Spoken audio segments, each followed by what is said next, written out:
మాకు నిన్నటి నుండి స్నో పడుతుంది. చూడండి ఎలా ఉందో. ఇది కెనడాలో ఫోర్ట్ మెక్మరీ.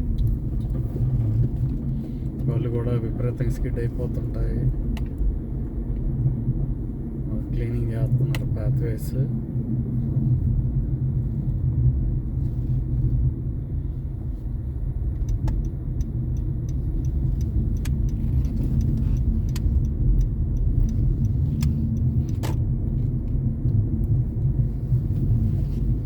చాలా దారుణంగా పడింది.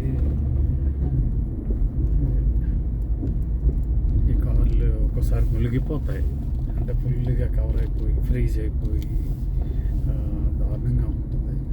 సో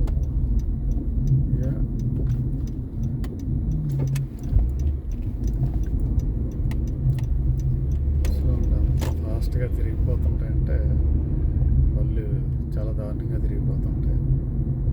ఇలా మీరు చూస్తారు. కానీ కండిషన్ ఏది ఎలాగున్నా ట్రాఫిక్ రూల్స్ మాత్రం మారకూడదు. రోడ్ స్పీడ్గానే ఉంటుంది. ట్రాఫిక్ లైట్స్ దగ్గర కానీ జంప్ చేయకూడదు.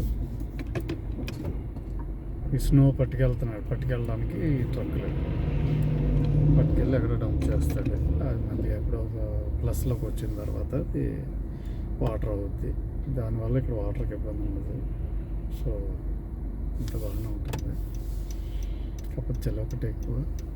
ఈ కార్లు తెల్లవారులు వేసి ఎక్కడికైనా వెళ్ళాలంటే కార్లు క్లీన్ చేసి అది చేసుకోవచ్చు. ఒక అరగంట టైం తినేస్తుంది. ఎందుకంటే ఒక్కోసారి అయితే ఫ్రీజ్ అయిపోయి గోక్కోవాలా, అంత దారుణంగా ఉంటుంది. అది ఇంకా స్నో పట్టుకెళ్ళడానికి వస్తున్నవి అనమాట ఈ ట్రక్స్. ఈ లోడ్ చేసుకొని పట్టుకెళ్ళి వేరే డంప్ చేస్తాయి. మొత్తం క్లీన్ చేస్తుంది, రోడ్లు క్లీన్ చేస్తుంది. ట్రాఫిక్ సిగ్నల్ దగ్గర ఎంత టైం పడుతుంది అంత. ఇప్పుడు నాకు సిగ్నల్ పడింది, నేను మూవ్ అవుతున్నాను. నాకు ఆపోజిట్. సో రూల్స్ బ్రేక్ చేయకూడదు. ఇక్కడ బ్రేక్ చేస్తే పెనాల్టీ ఇమ్మీడియట్లీగా ఉంటుంది. లైక్ 60 స్పీడ్ 60 వెళ్ళాలి. ఎక్కువ వెళ్ళిపోకూడదు, తక్కువ వెళ్ళకూడదు. అలా మరీ తక్కువ వెళ్ళినా ప్రాబ్లమే. అది కూడా టికెట్ ఇచ్చేస్తారు. మరీ ఓవర్ స్పీడ్ అయినా టికెట్ ఇచ్చేస్తారు. సో డ్రైవింగ్ కూడా అలాగే ఉంటుంది, పద్ధతులు అలాగే ఉంటాయి. చలి మాత్రం చంపుతుంది, ఘోరంగా ఉంటుంది. -50 వరకు కూడా వెళ్తుంది ఇక్కడ.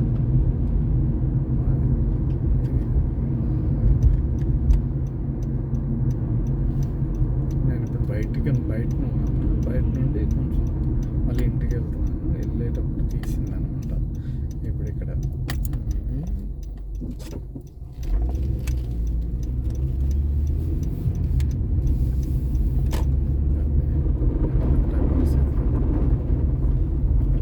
అది ఎక్కడ జారిపోతే వెళ్ళిపోతుందో తెలియదు.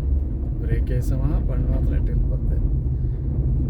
సాధారణంగా బ్రేక్ వల్ల స్కిడ్ అయిపోద్ది. మ్యాక్సిమం రన్నింగ్లో స్కిడ్ అవుద్ది. బట్ తెలియకుండా బ్రేక్ ఇష్టానికి లైక్ ఎలా పడితే అలా వాడేసాం అనుకోండి, బ్రేక్ ప్రెస్ చేసాం అనుకోండి, బండి ఆటోమేటిక్గా ఎటు తిరిగిపోద్దో దానికి తెలియదు.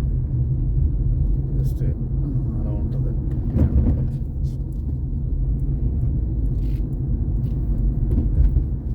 కెనడాలో చలికాలం ఇలా ఉంటుంది.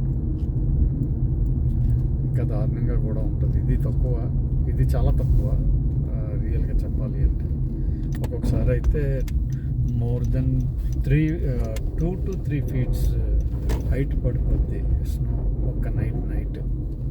ఇదిగండి ఇక్కడ బండి కదలడానికి కూడా ముందుకేస్తుంది, అంత దారుణంగా. అలాగని స్పీడ్ ఎక్కువ వెళ్ళాం అనుకోండి, ఇది జారిపోయి ఏ బండి మీదకి వెళ్ళి తగిలేస్తుందో తెలియదు. అలా తగిలింది అంటే తగిలేసిందని మనం వదిలేసి వెళ్ళిపోవడానికి లేదు. పొరపాటున అది యాక్సిడెంట్ లాగా గీత పడినా లేదా గట్టిగా తగిలినా మా అక్కడ ఎవరు ఆ బండి ఓనర్ కానీ లేకపోతే మన ఫోన్ నెంబరు ఒక పేపర్లో రాసి ఆ బండికి తగిలించేసి వెళ్ళిపోవాలి. అప్పుడు వాళ్ళు కాల్ చేసి మాట్లాడతారు, లేదంటే ఇన్సూరెన్స్కి డైరెక్ట్ అప్రోచ్ అవుతారు. అది కూడా మన పర్మిషన్ తీసుకోవాలి, మనతో మాట్లాడాలి. అదనమాట. ఇది మా అపార్ట్మెంట్కి వచ్చాను. సో బండి అలా తిరిగిపోతుంది చూడండి.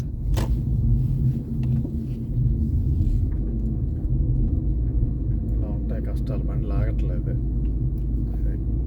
మొత్తానికి ఎక్కింది ఏదోలాగా ముందుకేసి. సో ఇది గ్యారేజ్ లోపలికి వెళ్తాం. ఇలా ఉంటుంది గ్యారేజ్, ఆటోమేటిక్ ఓపెన్. అది కూడా ఫాగ్ ఉంటుంది మన దగ్గర. అది గ్యారేజ్ ఓపెనర్. చూడండి ఇప్పుడు మీకు ఏమీ కనపడదు. ఆటోమేటిక్గా ఇలాగ ఎంటర్ అయిన వెంటనే మొత్తం పట్టేసింది. అసలు ఏమీ కనపడదు.